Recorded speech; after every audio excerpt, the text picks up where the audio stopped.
Bienvenue à ce webinaire. C'est un webinaire qui est organisé en partenariat avec Coach CoPro et avec Passereno Habitat.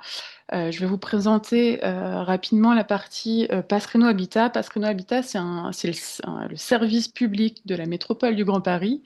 Alors, Euh, excuse-moi Odile, tu partages pas encore ton écran. ah oui, excuse-moi. Ok. Et donc, Passereno Habitat, c'est le service public de la métropole du Grand Paris pour la rénovation de l'habitat individuel et micro-collectif. Et en fait, Passereno Habitat, c'est un peu le pendant, le parallèle de Coach CoPro. Coach CoPro, c'est le dispositif d'accompagnement pour la copropriété et Passereno Habitat, donc c'est tout ce qui est habitat individuel, maison, appartement et micro-collectif. Donc ces dispositifs, c'est des dispositifs qui sont gratuits, neutres et indépendants.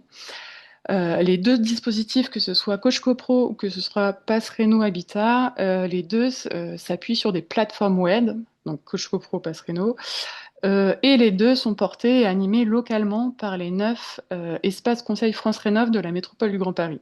Donc vous pouvez voir les 9 espaces conseils là sur la carte. Moi, je suis Odile Pêcheux et je fais partie de l'agence de l'énergie du SAIE 94 et Sacha fait partie de l'agence parisienne du climat.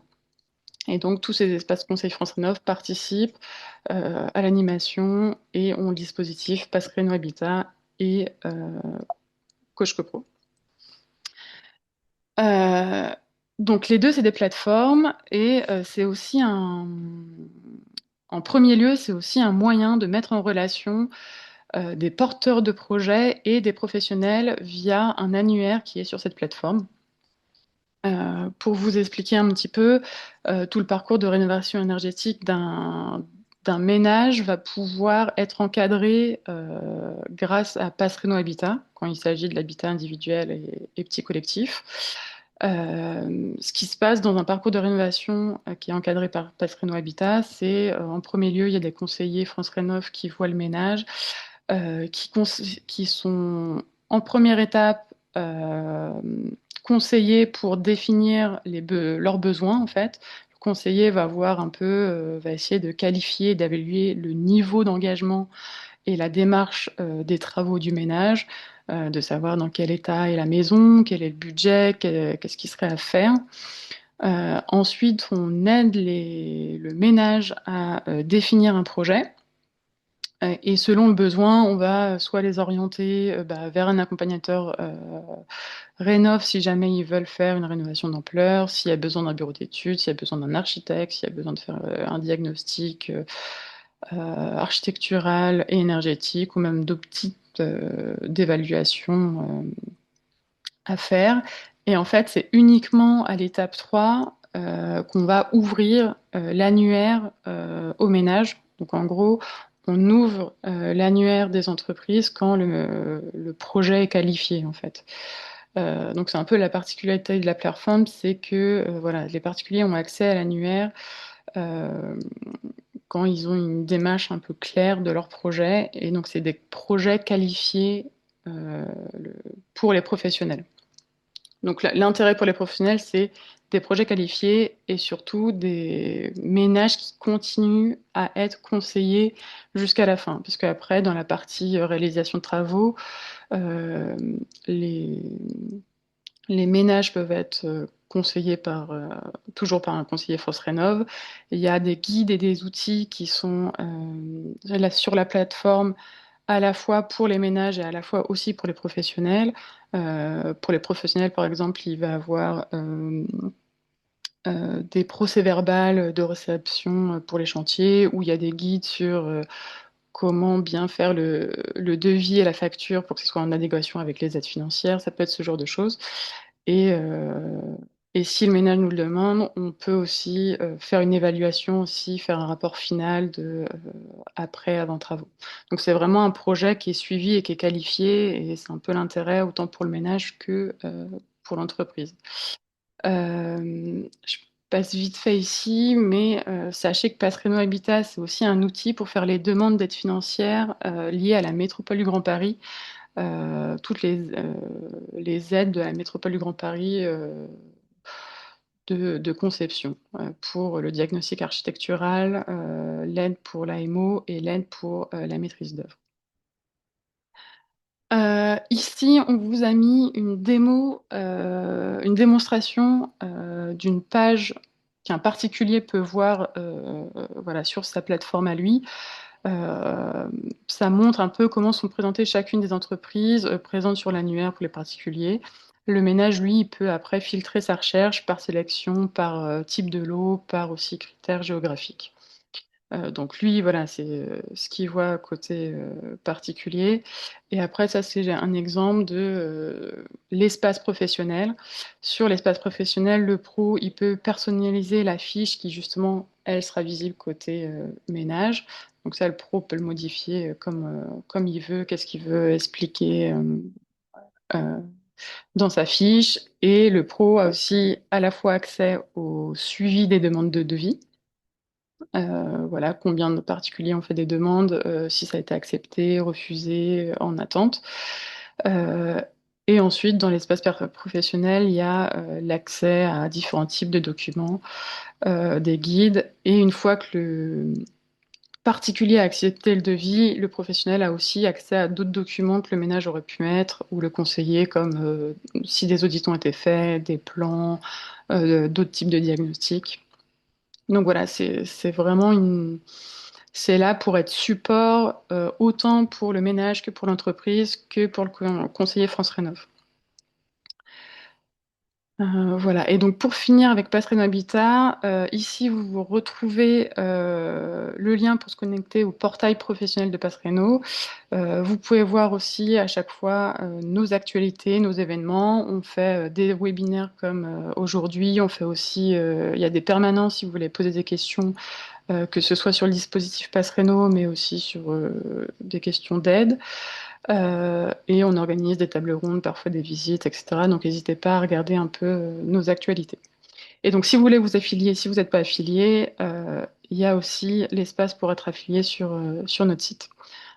On vous a laissé du coup, là c'est mon mail et le mail de Hugo qui est ici présent au webinaire si vous avez besoin, si vous avez des questions, que ce soit sur l'affiliation, le dispositif Pass Réno ou même en général sur France Rénov et sur les aides financières, donc n'hésitez pas. Merci. Très bien.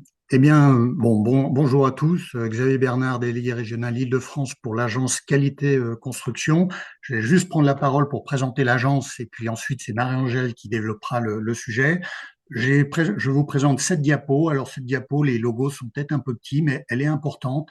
L'agence Qualité Construction, association loi 1901, créée par la loi Spinetta 78, on regroupe actuellement 56 membres, essentiellement des organisations professionnelles. Dans ces organisations professionnelles, les entreprises, les architectes, les bureaux d'études, les bureaux de contrôle, les experts de la construction, également les industriels, hein, voilà, tout un panorama, les centres techniques du bâtiment. Et pourquoi c'est important cette diapo? Parce que dans tout ce qu'on va développer, tout ce que vous pouvez aller consulter sur notre site web ou sur le site ProRéno, dans tout ce que va pouvoir vous dire ensuite Marie-Angèle, on ne sort pas un document qui n'est pas l'aval de nos membres. Si si un de nos membres est opposé ou fait des remarques sur un document, le document ne sort pas. Donc, on peut dire que les documents de l'AQC, quand vous les téléchargez, puisque tous nos documents sont gratuits et téléchargeables sur notre site web AQC, tous les documents que l'on sort sont validés par la profession et on peut dire que c'est la parole des acteurs de la construction. Voilà, donc c'est le message important que je voulais passer avant de transmettre le relais à Marie-Angèle qui va rentrer sur le fond du sujet de notre webinaire. À toi, Marie-Angèle. Xavier, merci pour votre invitation aujourd'hui. Donc, en effet, je vais vous parler aujourd'hui de qualité de l'air intérieur. Je suis Marie-Angèle Sanchez, ingénieure suivi des innovations à l'agence Qualité Construction et référente sur les sujets qualité de l'air parmi d'autres sujets. Donc, on va faire une brève introduction avec un contexte sur l'enjeu qui suppose la qualité de l'air intérieur. Après, on va voir ensemble comment garantir une bonne qualité de l'air en rénovation, hein, comment on va réduire les émissions des polluants physiques et chimiques, comment on va pouvoir prévenir les développements fongiques et comment garantir un bon renouvellement de l'air. Et pour conclure, je vous donnerai quelques ressources pour pouvoir aller plus loin. Donc, comme je vous disais, la qualité de l'air intérieur est un enjeu majeur. Déjà parce qu'on passe plus de 80% du temps à l'intérieur des bâtiments. Aussi parce que la concentration des polluants dans l'air est plus importante à l'intérieur qu'à l'extérieur, hein, entre 5, 8, voire 10 fois supérieure.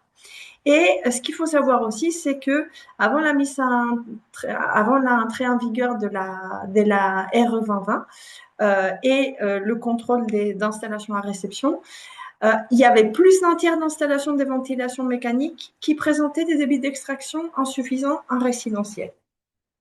Un autre élément important, c'est que la pollution est multifactorielle. On va trouver en fait des polluants à l'intérieur du bâtiment dont la source se situe dans l'air extérieur, dans le sol, dans les eaux, dans les produits de construction qui peuvent venir de la combustion, du comportement des usagers, des produits d'entretien. Comme vous voyez, c'est très varié.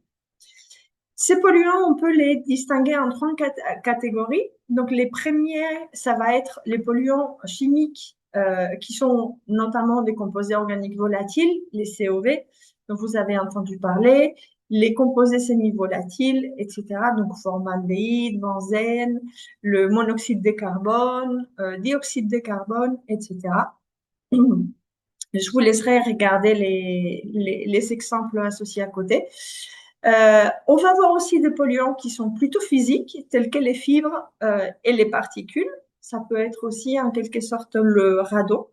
Et pour conclure, on va avoir aussi des polluants qui sont des natures biologiques, et notamment des micro-organismes tels que les moisissures, la légionelle, etc. Les effets de ces polluants sur la santé sont très divers. Ça peut aussi bien toucher en fait à des irritations des muqueuses, des réactions allergiques, le développement de cancers. Et ce qu'il faut savoir, c'est que dans le bâtiment, la voie d'exposition majoritaire, c'est par inhalation. Et donc, ça va plutôt toucher ou ça va avoir trait à des pathologies du système respiratoire principalement.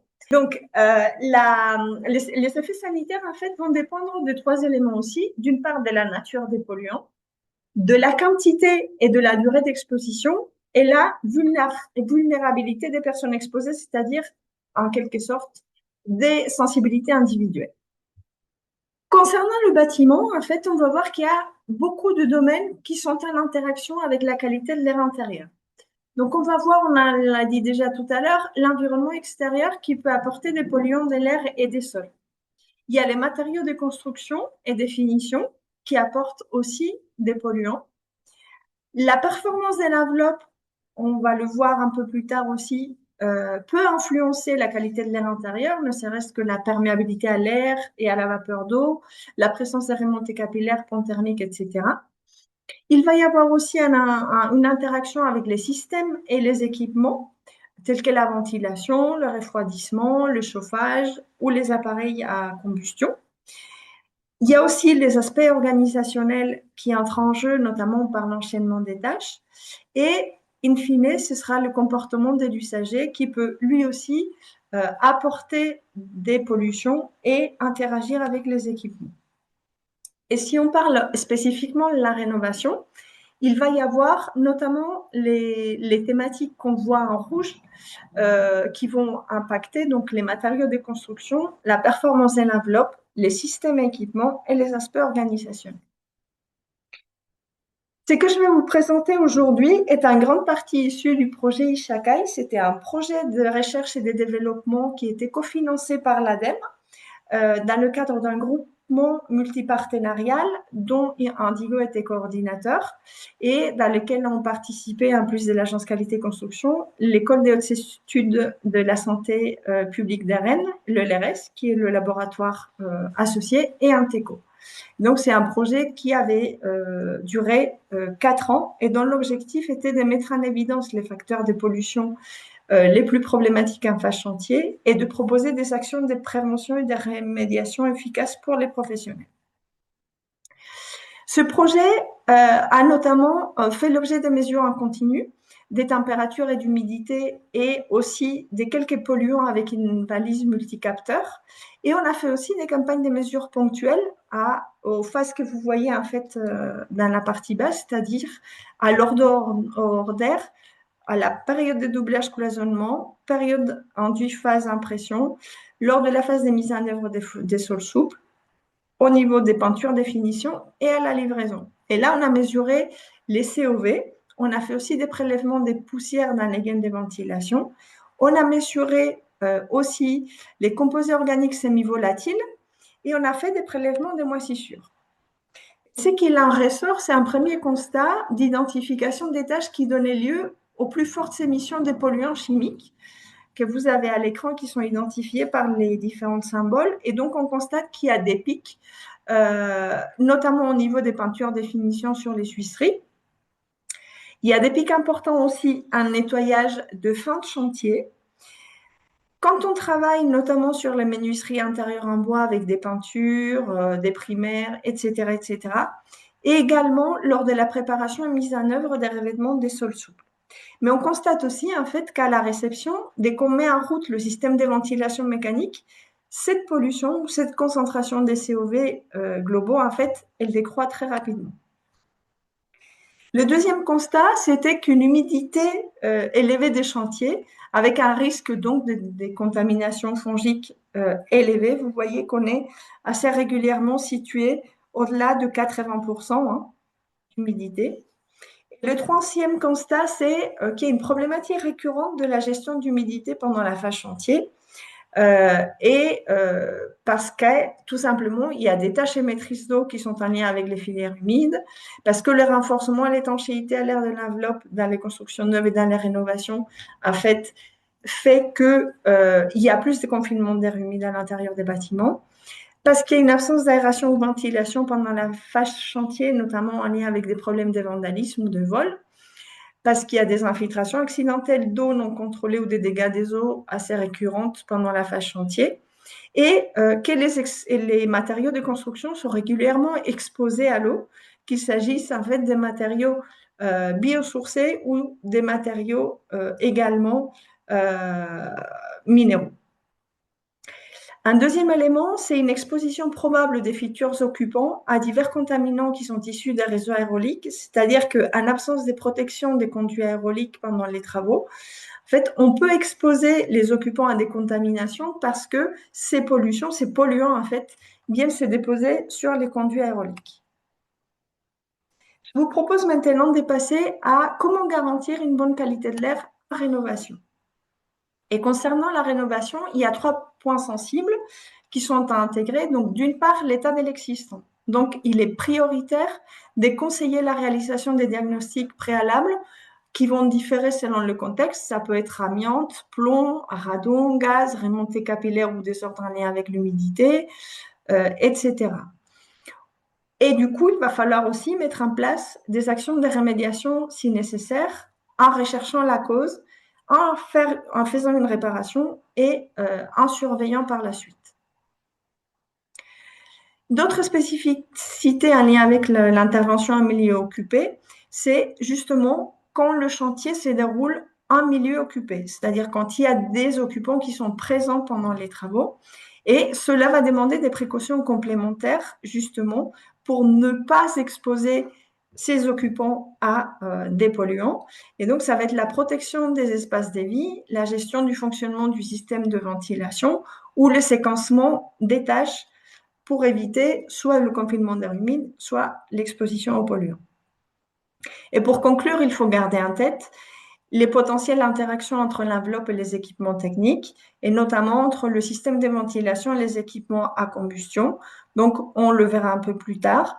Aussi, la mise en œuvre d'entrée d'air, et on va aborder tous les sujets de conception du système de ventilation et recours à des appareils étanches plus tard.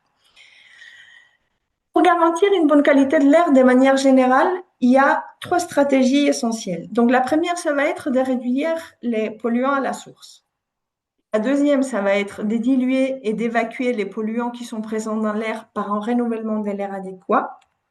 Et le troisième, ça va être de maîtriser les apports d'eau à l'intérieur du bâtiment pour éviter le confinement d'air humide après le hors d'air. Donc, en rénovation, on est régulièrement ou systématiquement dans ce cas-là. Donc, in fine, en fait, La prise en compte de la qualité de l'air relève souvent des gestes simples et de bon sens, mais ça peut demander des changements par rapport aux pratiques quotidiennes et habituelles. Et il faut les intégrer à toutes les phases du projet et le plus en amont possible. On va aborder comment réduire les émissions de polluants physiques et chimiques. Et il y a essentiellement 6 actions pour le faire.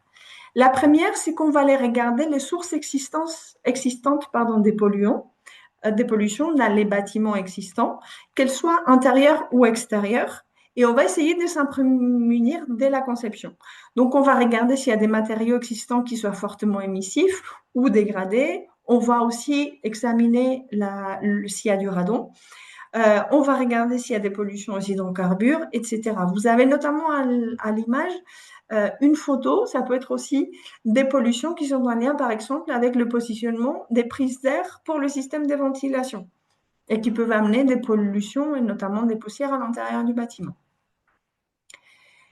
La deuxième action, c'est de préférer des produits de construction et de finition qui soient faiblement émissifs en COV et en fibres et particules. Donc pour ça, vous pouvez notamment regarder l'étiquetage réglementaire d'émissions dans l'air intérieur des produits de construction et bien évidemment choisir celles qui sont A+ ou A, tout en sachant que ce n'est pas interdit de commercialiser du C, mais ce sont des matériaux qui vont effectivement faire l'objet de plus d'émissions de COV dans l'air.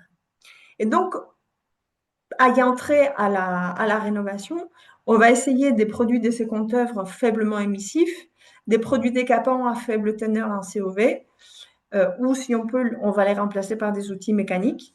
On va éviter aussi les produits solventés ou les produits de nettoyage fortement émissifs. On va aussi regarder comment on stocke les matériaux de construction et notamment c'est pour eux, il faut qu'ils soient à l'abri des sources de polluants, tout simplement parce que du fait d'être poreux, ils peuvent absorber des contaminants d'autres matériaux et les désorber pendant la vie en œuvre. 1.4, on va isoler les zones occupées des zones des travaux en milieu occupé, je vous l'ai dit tout à l'heure. Donc, on va essayer de mettre en place des barrières étanches du sol au plafond pour éviter le transfert des particules. Et on va aérer pendant la mise en œuvre pour diluer les polluants. Pour la 6e action, je ne vais pas rentrer, mais je vous laisse une vidéo. On va identifier et traiter les potentielles voies d'infiltration du radon et des pollutions anthropiques, notamment parce que la rénovation peut être un facteur qui aggrave la concentration de radon à l'intérieur de construction.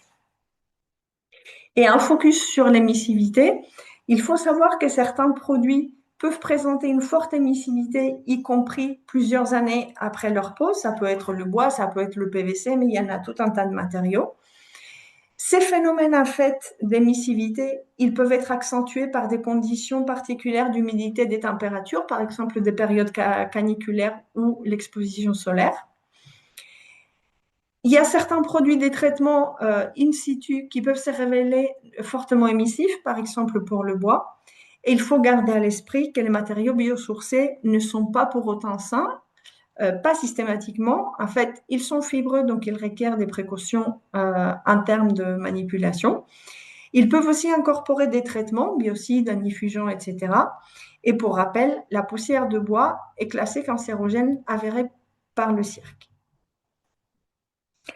Je vous propose maintenant d'aborder comment prévenir le développement fongique. Le développement fongique est un phénomène qui est favorisé par 3 facteurs. La première, ça va être la présence des nutriments, donc de cellulose, donc matériaux biosourcés, carton des plaques des plâtres, des crafts, etc. Mais ça peut être aussi toutes les poussières en fait qui viennent souiller et qui vont avoir en fait un peu de cellulose. Le deuxième, ça va être des températures douces. Et le troisième, c'est la présence d'eau. Sans présence d'eau, la moisissure, elle ne peut pas croître, c'est-à-dire elle ne se développe pas, mais elle peut se mettre en latence. Donc, il est essentiel en fait de couper notamment les sources d'eau. Et comme je vous l'ai dit tout à l'heure, dans le bâtiment et notamment en phase chantier, on rencontre de très nombreuses sources d'humidité. 5 actions pour limiter les apports d'eau à l'intérieur du bâtiment. Le premier, et je vais insister dessus, ça va être le stockage des produits de construction à l'abri des intempéries. Et ça, aussi bien pendant le transport, le stockage et la mise en œuvre. Donc tout à l'heure, on a parlé d'un stockage à l'abri des polluants. Et c'est d'autant plus essentiel que ce soit à l'abri des intempéries.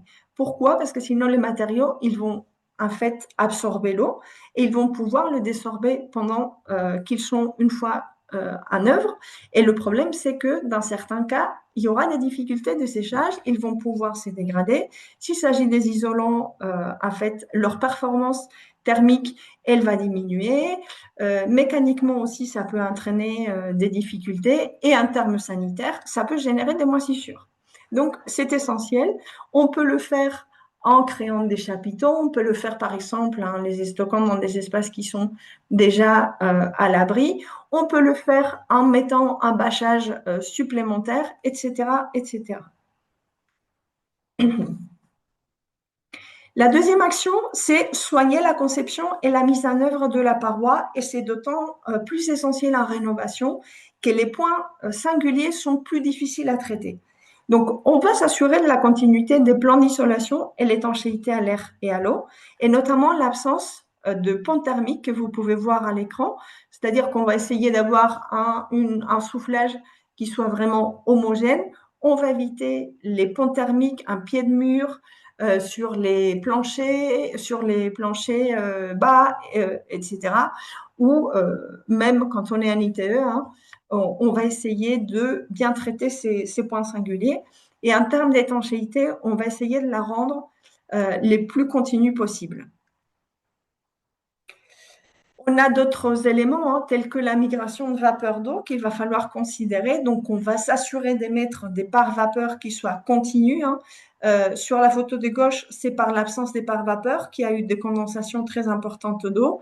Sur la photo du milieu, en fait, c'est un problème du traitement au niveau de l'étanchéité à l'air. Il aurait fallu mettre en fait des accessoires qui permettent de traiter les poutres pour éviter leur pourrissement.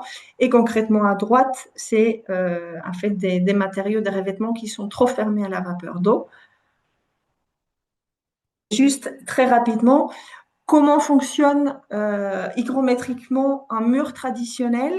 Bah, vous l'avez sur la gauche, en fait, il peut faire des cycles, en fait, si je peux me permettre, des mouillages-séchages, c'est-à-dire que le mur, il va se charger en haut, mais au fur et à mesure des saisons, il va aussi sécher par l'exposition solaire quand il est non isolé. En revanche, quand on va venir rajouter en rénovation de l'isolation, des enduits qui sont hydrofuges ou trop fermés à la vapeur à la vapeur d'eau, ça va générer en fait des phénomènes par lesquels il va y avoir une condensation importante dans les murs au niveau de la saison hivernale.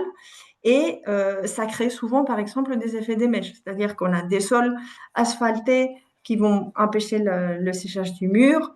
On va voir ces enduits aussi qui vont empêcher le séchage du mur. Par remontée capillaire, l'eau, elle va s'accumuler dans le mur et il va y avoir également potentiellement de la vapeur d'eau qui va venir s'y stocker et condenser. Et donc, le séchage, il va être beaucoup plus difficile. D'où l'importance de choisir des matériaux en respectant les règles de l'art qui permettent effectivement d'évacuer l'eau qui pourrait condenser dans les murs et de traiter en amont toutes les pathologies humides qui seraient présentes.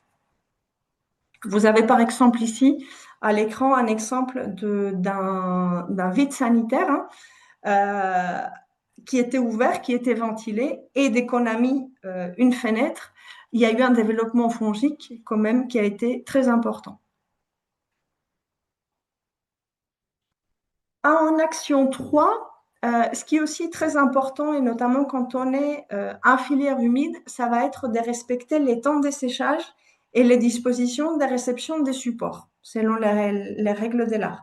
C'est-à-dire que si on met en place des chapes ou des chapes humides, concrètement, il va falloir qu'on respecte ces délais de séchage. Si on utilise des enduits à la terre ou avec des mortiers de chanvre ou autre, ou des murs en béton de chambre, effectivement, il faudra, ou même de la ouate de cellulose en phase humide, il va falloir être très attentif en fait à ces temps de séchage et au respect des règles de l'art.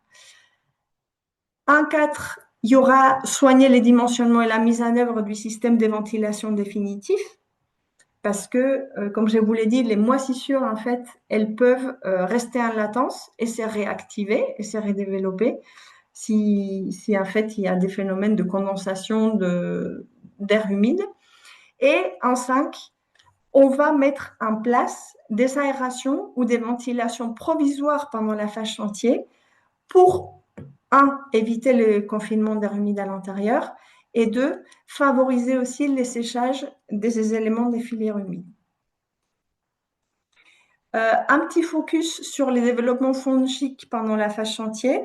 Donc, depuis l'entrée en vigueur de la RT 2012, on constate une augmentation du développement fongique sur les constructions neuves, notamment pendant la phase chantier, dans les bâtiments performants en énergie, qui peut être fortement en lien avec le renforcement de l'étanchéité à l'air de l'enveloppe et la présence d'ouvrages en phase humide, en absence d'aération, qui vont provoquer ou générer un confinement d'air humide à l'intérieur et des condensations. Vous le voyez sur les vitrages, vous le voyez aussi au niveau du plancher ou des pieds de mur en bois. Vous voyez bien qu'il y a de l'humidité qui s'est cumulée. Donc, encore une fois, le recours à une aération ou un système de ventilation provisoire, voire des déshumidificateurs, lors des périodes, notamment hivernales ou des périodes allant d'octobre jusqu'au mois d'avril, en fonction des zones climatiques, permettra de limiter un risque d'excès d'humidité et donc le développement fongique. Ce phénomène, il peut être accru aussi quand vous êtes en milieu occupé. Il faut savoir qu'une famille de 4 personnes génère 12 litres de vapeur d'eau par jour. Donc, si le chantier est source d'humidité, plus la vie à l'intérieur du bâtiment, et si par hasard on a mis à l'arrêt le système de ventilation parce qu'il faut le remplacer, rénover certains éléments, etc., ça peut être en fait des phénomènes déclencheurs de développement fongique pendant la phase chantier. J'irais bien à ça, en fait, le phasage et l'ordonnancement des sétages pendant la phase chantier est essentiel et encore plus en milieu occupé. Vous avez en fait une apparition des moisissures, de condensation et des moisissures suite à l'absence, défaut de fonctionnement ou mise en service tardive du système de ventilation. Donc, il est essentiel de bien évaluer le moment, notamment en milieu occupé, le moment où il faut mettre en place le système de ventilation, là où il faut le remplacer, voir s'il y a des moments pendant la journée où on fait le plus des travaux, par exemple, où on l'arrête, mais on le remet en fonctionnement dès que les occupants arrivent et on ne peut pas donner des solutions miracles parce que chaque chantier, en fait, est un contexte particulier. Si jamais vous avez des moisissures sur un chantier, je vous invite à consulter le guide méthodologique de Mycoact où vous trouverez un protocole de remédiation qui est bien expliqué et facile à mettre en place. Et en troisième lieu, on va voir comment garantir un bon renouvellement de l'air. Donc, la ventilation est clairement un lot d'interface. Et donc, au préalable de toute intervention, il va falloir vérifier l'existence des moyens efficaces d'aération ou de ventilation et les adapter si besoin. Et quand j'ai dit des moyens, c'est tous les composants du système de ventilation. À défaut, un système de ventilation mécanique doit être installé en veillant à garantir un bon transfert d'air entre les différentes pièces. C'est essentiel pendant la rénovation, justement, de veiller sur ce système de ventilation parce que sinon, cela peut être en fait source des développements fongiques et des dégradations dans le bâtiment importants et donc d'une moindre durabilité dans le temps du bâtiment, de l'ouvrage. Un petit rappel réglementaire, c'est que l'arrêté du 22 mars 2017, qui modifie celui du 3 mai 2007, qui est relatif aux caractéristiques thermiques et à la performance énergétique des bâtiments existants, oblige dans les locaux d'habitation et les locaux d'hébergement à équiper les nouvelles fenêtres et porte-fenêtres d'entrée d'air. Donc, c'est un signe fort du fait que du moment où on vient rénover et justement renforcer la performance thermique et l'étanchéité à l'air, il est nécessaire de ventiler et dégérer en fait les flux d'air à l'intérieur du bâtiment pour avoir un bon renouvellement de l'air. Je le disais tout à l'heure, la ventilation est bien un lot d'interfaces. Il est composé en fait tout un tas d'éléments. Il y a les entrées d'air, il y a les transferts d'air à gérer, il y a des trappes d'accès, il y a les locaux techniques. Et ces différents composants sont très régulièrement sous la responsabilité des différents corps d'État et non pas du corps d'État ventilation. Donc, la coordination et le contrôle des différents ouvrages est indispensable pour pouvoir garantir le bon renouvellement de l'air. 4 actions principales pour garantir le confort des occupants et la durabilité de l'ouvrage. Tout d'abord, et comme pour tout élément en rénovation, on l'a vu tout à l'heure, il faut faire un diagnostic initial qui va amener en fait à des choix adaptés au contexte existant.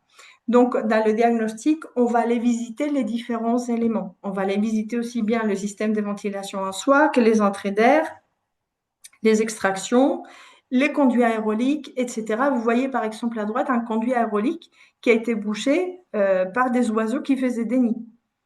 Donc, c'est essentiel de s'assurer en fait de la faisabilité et du bon fonctionnement du système de ventilation futur. Et on va regarder ça en termes de ventilation et aussi en termes de dimensionnement et d'accessibilité. Par exemple, vous avez en bas 2 photos. La première correspond à un système de ventilation double flux dans une opération de rénovation. Vous pouvez voir que cela amène quand même une complexité très importante parce qu'il y a un dédoublement des réseaux aéroliques. Il faut se poser la question de quel est le bon système de ventilation pour un contexte donné. Et également, comment je peux adapter en fait les locaux techniques ou où est-ce que je veux pouvoir installer les locaux techniques. Dans le cas présent, encore une fois, un système double flux, on n'arrive pas à remplacer le filtre parce que en fait, il y a un tuyau qui passe juste devant. Le deuxième point important, ça va être de respecter la réglementation et les règles de l'art. Donc, dans un premier temps, on va identifier et obturer les entrées d'air parasites. Pourquoi? Parce que ça permettra au système de ventilation, en fait, de fonctionner de la meilleure manière possible et de faire un renouvellement d'air performant. Dans un deuxième temps, on va s'assurer de la présence des mortaises et d'entrées d'air. Notamment en rénovation, par exemple, si des fenêtres existent, on va peut-être être tenté, plutôt que de créer des vraies mortaises, plutôt de faire des trous, comme vous pouvez le voir, avec une perceuse, etc. En fait, ça ne permettra jamais le bon renouvellement de l'air, parce que le débit de l'air, il sera insuffisant en entrée d'air. Donc, ces mortaises, elles doivent vraiment être faites selon les règles de l'art et selon les dimensions nécessaires. Et en troisième lieu, on va s'assurer de la présence du détalonnage des portes ou des grilles de transfert d'éjection suffisantes. Donc, c'est 2 cm dans les cuisines quand il n'y a qu'une seule porte et 1 cm dans le restant des pièces. Mais toutes les portes doivent être détalonnées. Toujours dans les règles de l'art, on va s'assurer de l'absence de réduction des sections, des points bas et des surlongueurs. Donc, la réduction des sections, encore une fois, empêchera soit l'amenée d'air, soit l'extraction de l'air. Le point bas, il peut donner lieu à des condensations et créer aussi des pertes des charges. Et pour les surlongueurs, ça va être exactement le même phénomène. Ça peut être à l'origine en fait des pertes des charges. Concernant les bouches d'extraction, il faut aussi s'assurer du bon positionnement. C'est-à-dire que si une bouche d'extraction est cachée derrière un meuble ou s'il y a un élément perturbateur qui vient en fait dégrader en quelque sorte le circuit de l'air, le renouvellement de l'air, il sera beaucoup moins bon. Et bien évidemment, il faut s'intéresser à l'étanchéité des réseaux aéroliques, des conduits aéroliques. Vous voyez ici, par exemple, un conduit qui arrive à mi-cloison. La bouche ne disposant pas en fait de manchettes, le problème c'est que le tirage il va se produire à l'intérieur des briques et non pas dans l'appartement. Et encore une fois, et toujours dans les règles de l'art, on va s'assurer de la bonne accessibilité des différents composants. Ici, il s'agit des ventilations individuelles et la trappe qui a été prévue, en fait, elle s'ouvre vers l'intérieur, sachant que les cloisons, elles montent toute hauteur. On ne peut pas déposer la trappe pour accéder au système d'extraction et donc il ne pourra jamais être réparé, entretenu, etc. Le caisson de ventilation et notamment son installation, doit être soigné, c'est-à-dire que il doit y avoir une désolidarisation pour qu'il n'y ait pas des transmissions, des vibrations, qu'il n'y ait pas des gênes acoustiques. Il faut que les différents piquages ils soient rebouchés et qu'ils soient rebouchés avec les bouchons ad hoc des fabricants, hein, et non pas du scotch. Le scotch, il est poreux, il ne permet pas de reboucher. Et bien évidemment, il faudra calorifuger les installations hors volume chauffé. Comme troisième action, et en lien à ce que nous avons mis en exergue dans le projet Ishakai, il faut protéger les composants du système de ventilation. C'est-à-dire qu'en cas d'une occupation, on peut le faire pendant toute la durée des travaux. Ça peut être avec du scotch, ça peut être avec des polyanes. Il y a différents moyens de le faire. Il y a certains fabricants de ventilation qui mettent en place même des bouchons. Et en milieu occupé, il faudra le faire sur des périodes courtes, quand on réalise des tâches qui peuvent être fortement émissives, par exemple en poussière, pour ne pas empoussiérer, par exemple, les entrées d'air et les conduits aéroliques. Mais encore une fois, il est important de voir dans quelle mesure on peut maintenir le système de ventilation en fonctionnement pour pouvoir garantir aussi une bonne qualité de l'air pour les occupants. Pour conclure, on va voir comment préparer la réception de l'installation. Et donc, on va procéder à des vérifications visuelles et fonctionnelles, notamment les débits ou les pressions aux bouches. Si on est en présence de système double flux, on va remplacer les filtres avant la réception et on va conseiller au maître d'ouvrage de souscrire des contrats d'entretien et de maintenance. Donc, pour les entreprises, tout ce qui va être opération d'autocontrôle, c'est d'une grande importance. Un petit focus sur les interactions entre équipements.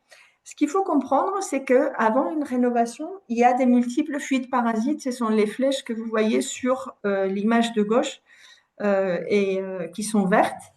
Et une fois qu'on a rénové, s'il s'agit d'une rénovation un peu performante, où on a mis en place des membranes d'étanchéité à l'air, etc., en fait, il y aura beaucoup moins de fuites parasites et il est donc indispensable que, d'une part, on ait un système de ventilation qui fonctionne correctement pour pouvoir amener le bon débit d'air et extraire le bon débit d'air.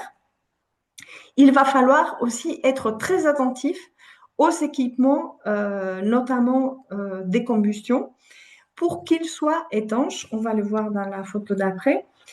Il est essentiel, en fait, pour éviter le risque d'intoxication par refoulement des fumées des combustions.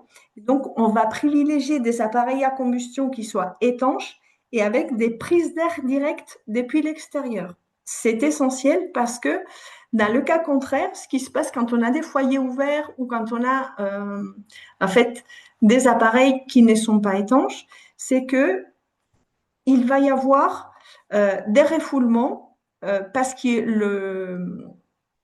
il va y avoir des refoulements tout simplement parce que l'appareil à combustion, il va avoir besoin de comburant et dans certains cas, ça va en fait provoquer des refoulements des fumées et donc il est essentiel. Donc on va interdire encore une fois tout ce qui est foyer ouvert et on va privilégier ces appareils à combustion étanches. Il peut y avoir aussi utilisation des conduits double paroi en fait qui sont concentriques et qui permettent de faire dans un seul conduit aussi bien l'amener d'air qu'extraction de l'air.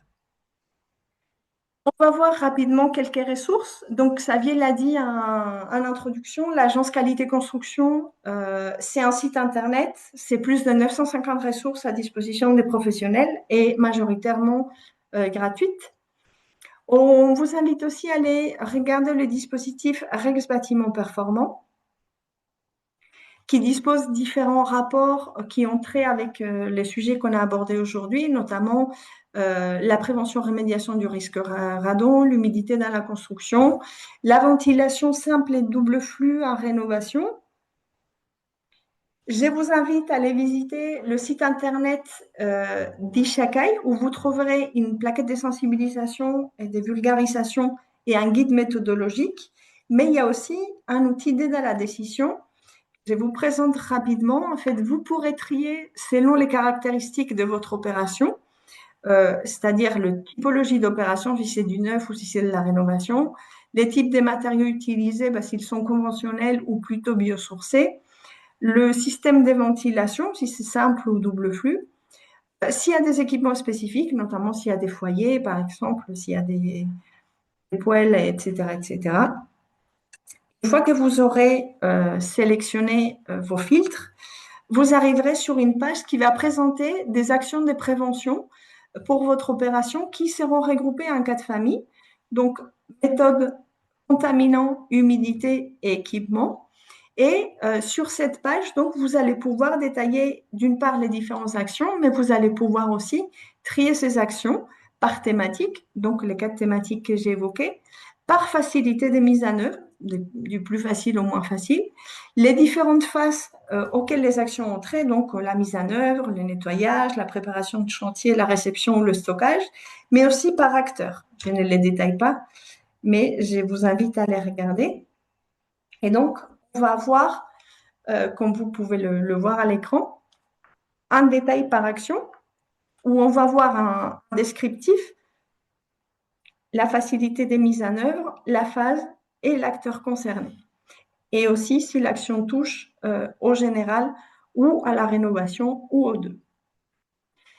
Il y a un deuxième projet qui a été mené dans la suite d'Ishakai qui concerne plus spécifiquement le développement fongique qui s'appelle MycoAct. Vous pourrez aussi aller consulter cette page internet, c'est d'ici qui est issu le protocole de remédiation des moisissures et qui met à disposition également une plaquette de sensibilisation, un guide méthodologique et un outil d'aide à la décision.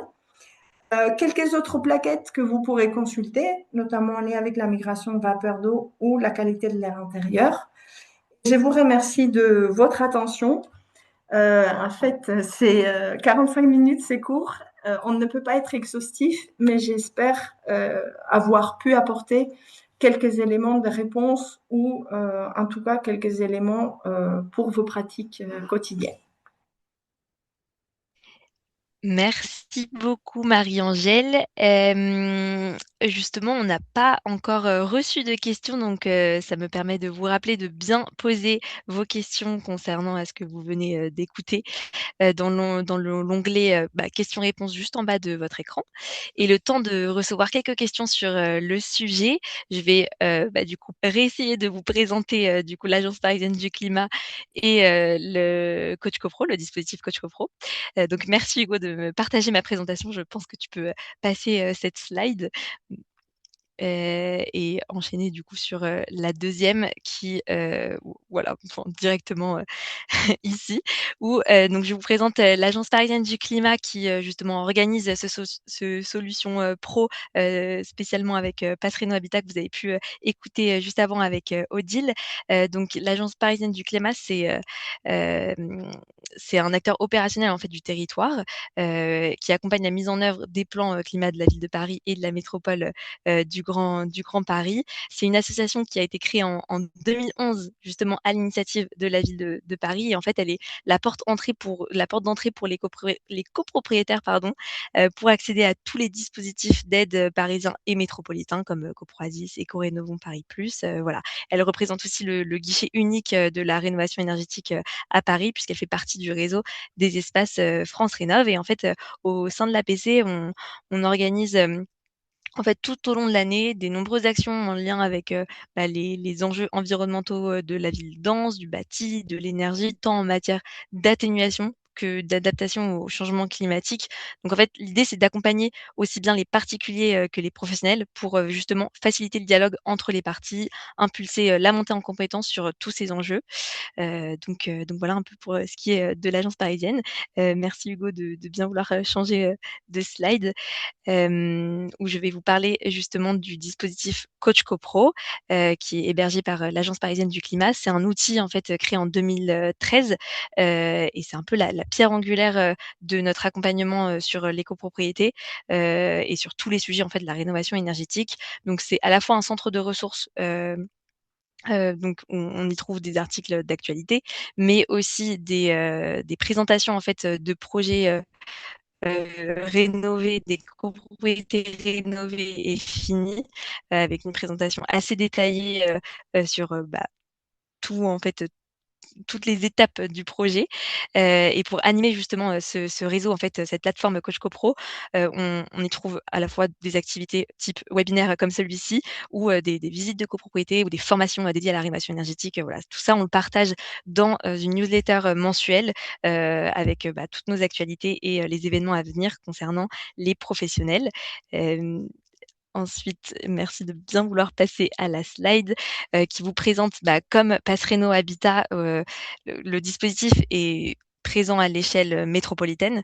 Donc voilà, il est, utilisé par, toutes les agences, locales, d'énergie et du climat. Hem, je te laisse passer à la slide suivante, merci beaucoup. Il héberge donc l'annuaire Coach CoPro qui, est en fait est un annuaire sur lequel vous figurez sans doute pour la plupart qui nous écoutent, qui est dédié aux professionnels qui œuvrent pour la rénovation, énergétique des copropriétés.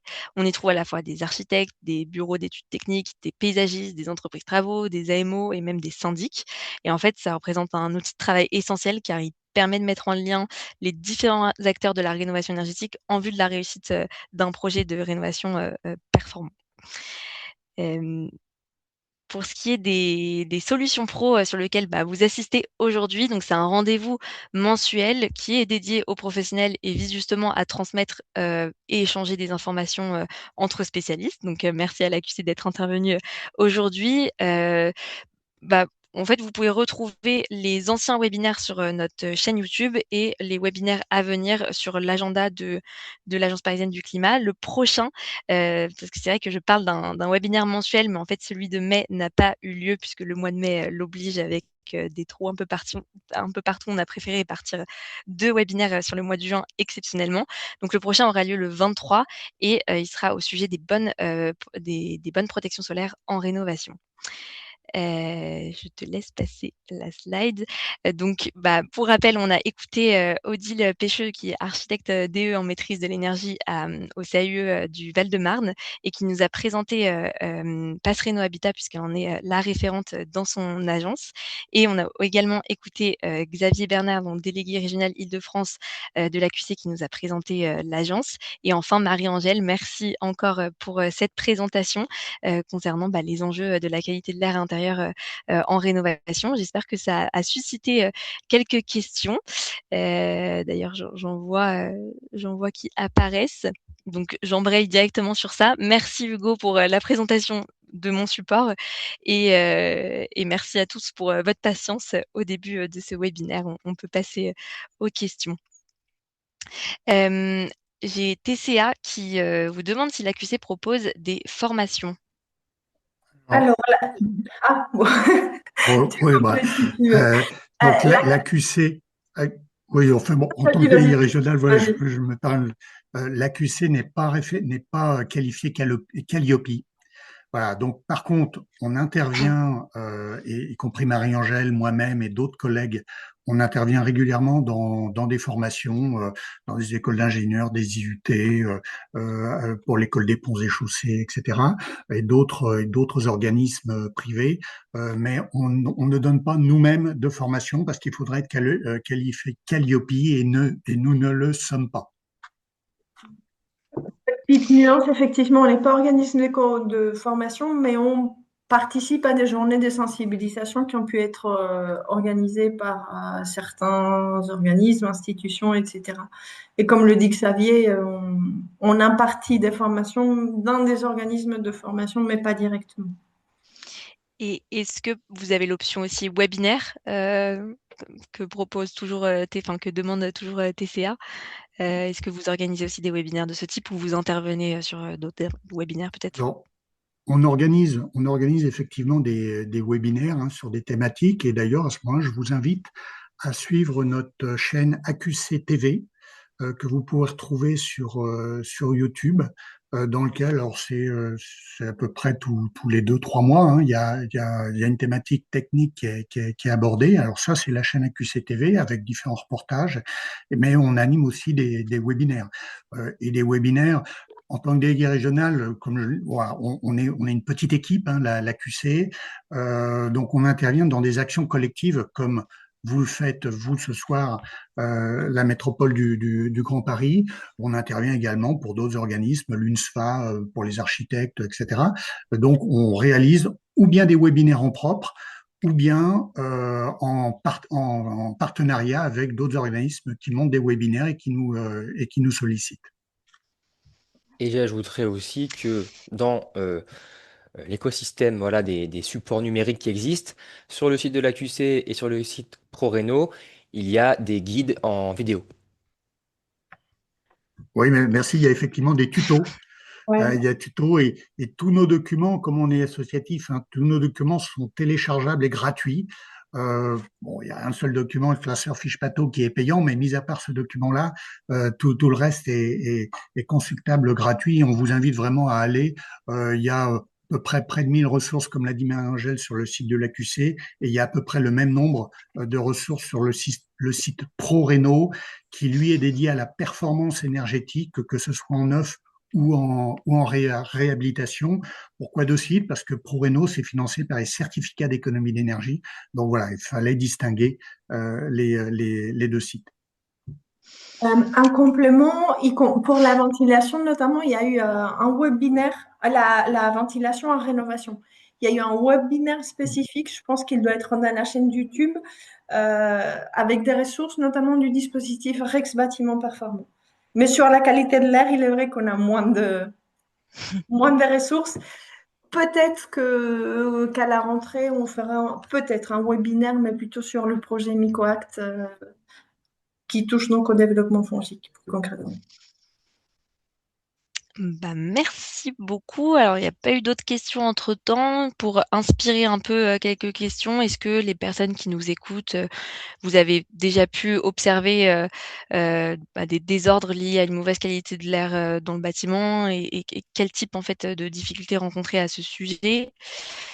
Voilà, est-ce que certains veulent partager leur retour d'expérience en ligne euh, pour inspirer un peu quelles questions? Euh, et pareil, comme on a essentiellement des professionnels qui nous écoutent, est-ce que vous avez des clients qui vous interrogent sur la qualité de l'air et est-ce que vous avez besoin d'éléments de réponse ou quels sont les éléments justement de réponse que vous pouvez leur apporter? C'est un peu des petites inspirations. Je ne sais pas qui veut se lancer pour poser des questions. Moi, j'ai aussi une question aux professionnels qui nous écoutent. Comment est-ce que vous faites aussi pendant que vous travaillez soit sur des chantiers en tant qu'entreprise de travaux, soit en tant que maître d'œuvre, par exemple, qu'est-ce que vous mettez en place justement, pour vous protéger aussi vos employés pendant les travaux? Parce que la qualité de l'air, c'est certes important pour l'habitant du logement, mais c'est aussi important pour les personnes qui travaillent sur site. Parce que parfois, on peut avoir des polluants plus ou moins dangereux qui vont être diffusés pendant les travaux. Et peut-être pour aller en ton sens, Hugo, l'aération, en fait, c'est comme la protection des matériaux. En fait, il y a certaines actions qui, en fait, touchent à différents éléments, et notamment quand on aère, on va justement moins exposer les professionnels. Ça va permettre de avoir moins de concentration des polluants quand on met en œuvre, mais aussi après. Ça va permettre d'éviter d'avoir du confinement d'air humide. Donc, ce sont des actions qui peuvent être vraiment très simples à mettre en œuvre et qui ont une forte valeur ajoutée en termes de prévention sur la qualité de l'air intérieur. Eh bien, j'ai pas l'impression qu'on a des questions de la part des invités. Euh, Alors peut-être une autre Pareil. question Ouais, justement merci Hugo. pour les futurs enfin voilà.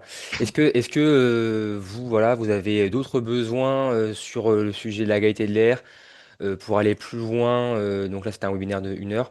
Peut-être qu'il y a des sujets en particulier qui vous intéressent particulièrement ou autres.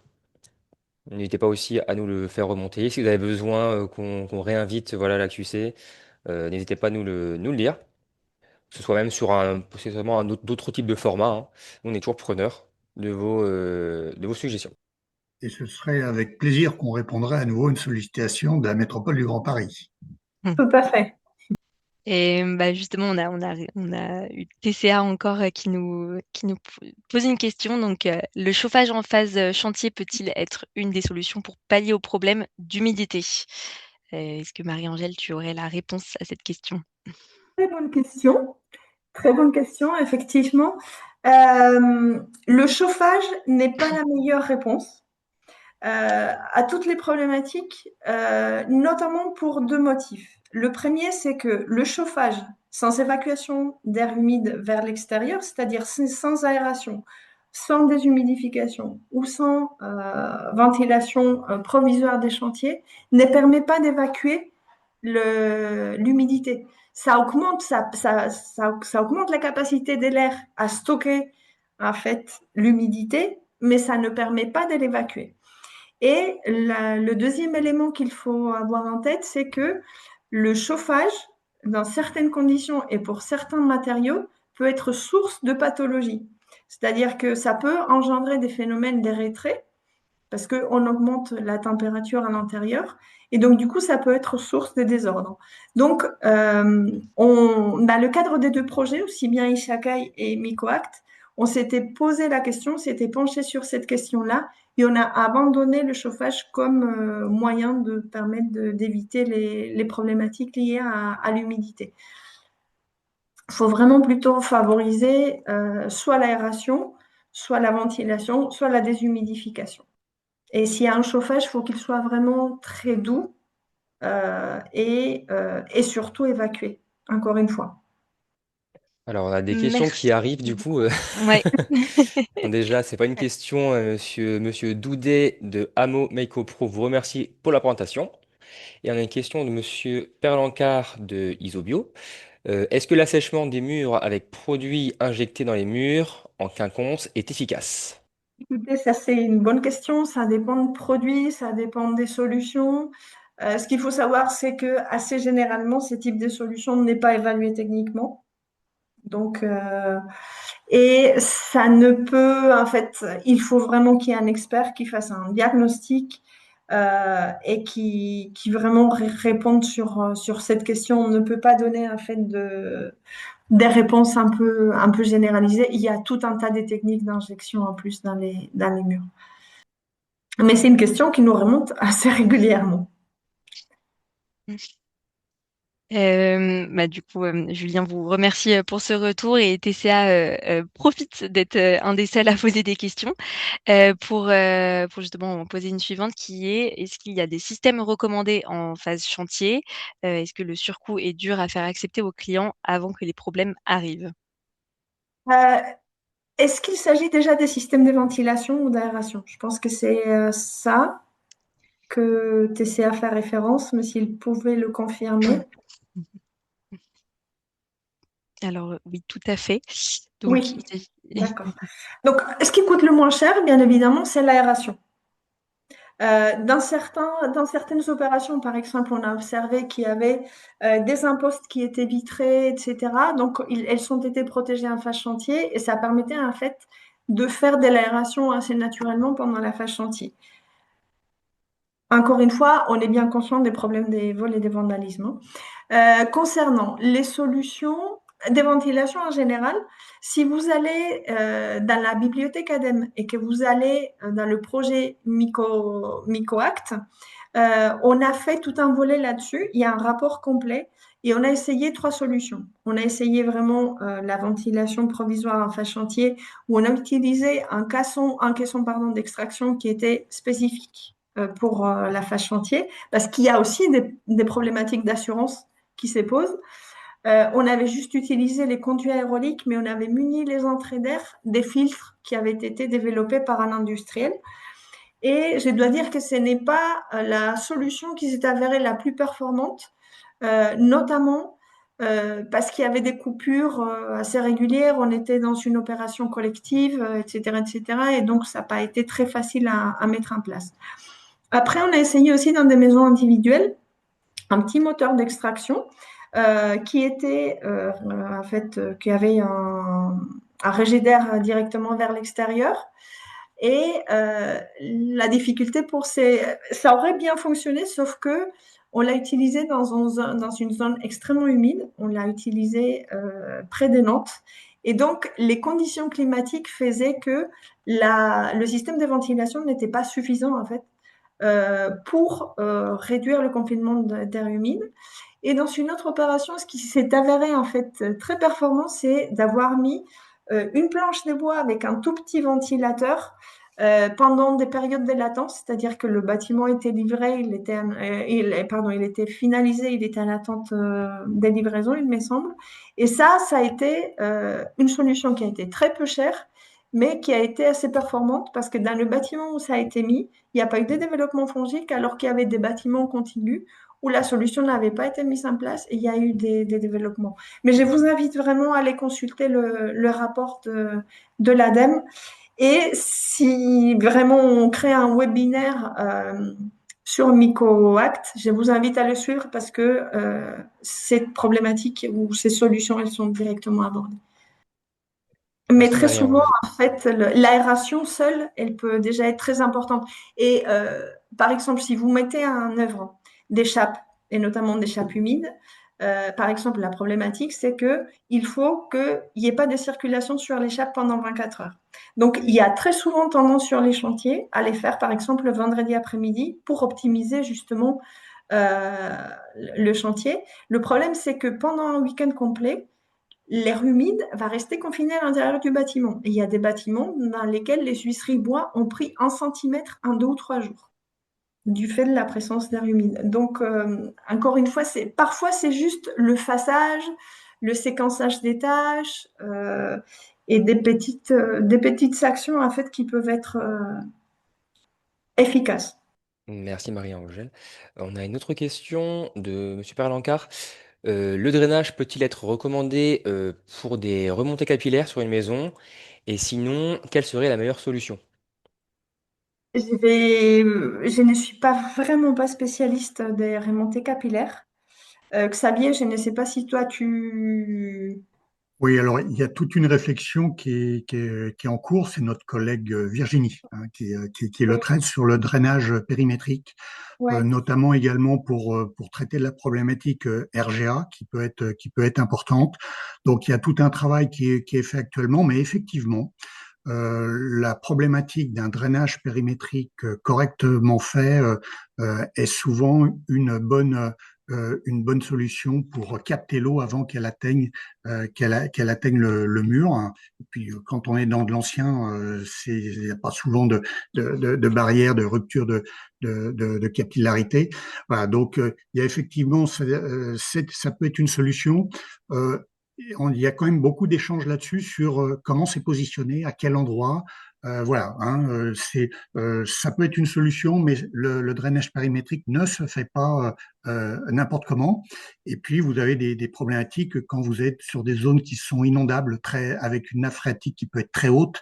Hein. Bon, là, je pense plus au nord de la France, hein, qui a connu des inondations très importantes. Je crois, il y a 2 ans, à l'automne, 3 inondations dans la fin d'année, ou 2, je sais plus exactement. Enfin, ils s'en sortaient pas, quoi. Donc là, il y a des problématiques. Ça peut pas toujours être la meilleure solution, hein.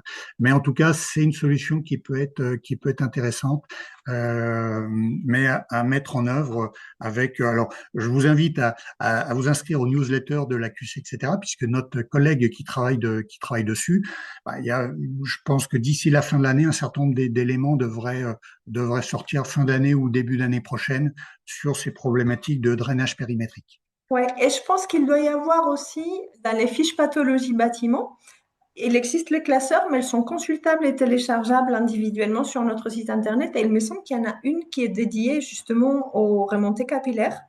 Et donc, je pense que vous pourriez aller jeter un coup d'œil pour voir s'il n'y a pas des éléments, parce que en général, les fiches pathologie, en fait, elles ont été créées à partir de l'observation, donc des vrais sinistres. Donc, je pense qu'il doit y avoir aussi des bonnes pratiques qui doivent être décrites. Je confirme. Et dans le mail qu'on vous enverra, on essaiera aussi de rajouter ces fameuses ressources dont vous parlez, hein, euh, pour les questions qui nécessiteraient plus de temps de réponse. Après, aussi vis-à-vis des remontées capillaires, ce qui est vraiment essentiel, encore une fois, c'est de suivre les règles de l'art et de faire en sorte de ne pas enfermer l'humidité à l'intérieur des murs. Donc, de bien respecter justement les matériaux, une composition des parois en fait qui favorise vraiment la migration de vapeur d'eau vers l'extérieur et le séchage du mur. Bien, merci beaucoup pour ces questions. Il n'y en a pas d'autres à part des remerciements sur l'onglet questions-réponses. Donc, on peut peut-être se laisser. Ah bah, merci Luc Doudet qui vous pose une question. Donc, est-ce que vous avez une présentation simple à faire sur des copropriétés sur le traitement de la qualité de l'air, c'est-à-dire intervenir en copropriété, enfin, pour en fait diffuser le message en copropriété. Je comprends. À ce jour, on n'en a pas qui soit vraiment destiné aux copropriétés. C'est vraiment les professionnels des entreprises, les maîtres d'œuvre et les maîtres d'ouvrage, notamment professionnels. Parmi les plaquettes pour Ishakai, celle de vulgarisation, effectivement, elle pourrait peut-être, il y a des éléments en fait que vous pourriez reprendre, même dans le guide méthodologique, mais elle n'existe pas à proprement parler, mais vous pouvez quand même aller puiser et avoir quelques informations. Merci beaucoup. Ouais, Après, je effectivement. rajouterais juste, pour répondre à la question, Ouais, pour tout ce qui est vraiment support vulgarisation auprès du grand public, bah, le premier interlocuteur, c'est votre espace conseil France Rénov', hein, qui peut avoir justement de la documentation simplifiée justement pour essayer voilà, de permettre d'expliquer aux copropriétaires ou aux habitants d'habitat individuel d'ailleurs l'intérêt de faire attention à ces problématiques. c'est ça, exactement. Mais je comprends l'enjeu de sensibiliser le public des copropriétés. Il vous remercie pour ces éléments de réponse. Euh, je, je vais attendre peut-être une dernière question avant de clôturer, une petite minute pour laisser peut-être une dernière question à arriver.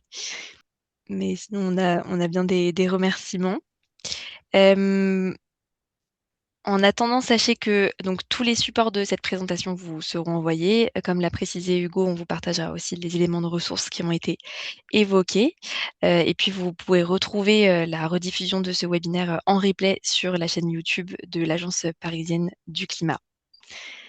On n'a pas d'autres questions qui sont arrivées, donc eh bien, le temps pour nous de conclure. Donc, je vous remercie à tous et à toutes pour votre écoute et votre patience en début de ce webinaire.